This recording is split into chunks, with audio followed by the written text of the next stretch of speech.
শুভ সকাল। প্রতিদিনের pre market আপডেটে আপনাদের স্বাগতম। সূচক 6.37 পয়েন্ট বা 0.12% বেড়ে 5,475 পয়েন্টে অবস্থান নেয়। বাজার লেনদেনের পরিমাণ দাঁড়ায় 706 কোটি টাকা, যা আগের কার্যদিবসের তুলনায় 3.58% কম।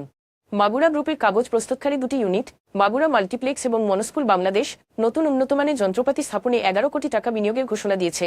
এর মাধ্যমে উৎপাদন সক্ষমতা বাড়ানো এবং প্রিন্টিং ও প্যাকেজিং খাতে নিজেদের অবস্থান আরও সুদূরপ্রসারী করার লক্ষ্য নিয়েছে প্রতিষ্ঠানটি।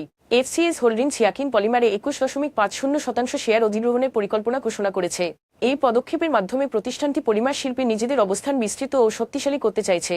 দেশের শীর্ষস্থানীয় বিস্কুট উৎপাদনকারী প্রতিষ্ঠান অলিম্পিক ইন্ডাস্ট্রিজ উৎপাদন সুবিধা সম্প্রসারণের জন্য 50 কোটি টাকার ঋণ চুক্তি করেছে। এই ঋণ চুক্তি জাইকা অর্থায়নে সম্পন্ন হয়েছে। চলতি অর্থবছরের প্রথম 2 মাসে জুলাই আগস্ট বার্ষিক উন্নয়ন কর্মসূচি এডিপি বাস্তবায়ন গত 16 বছরের মধ্যে সর্বনিম্ন পর্যায়ে নেমে এসেছে।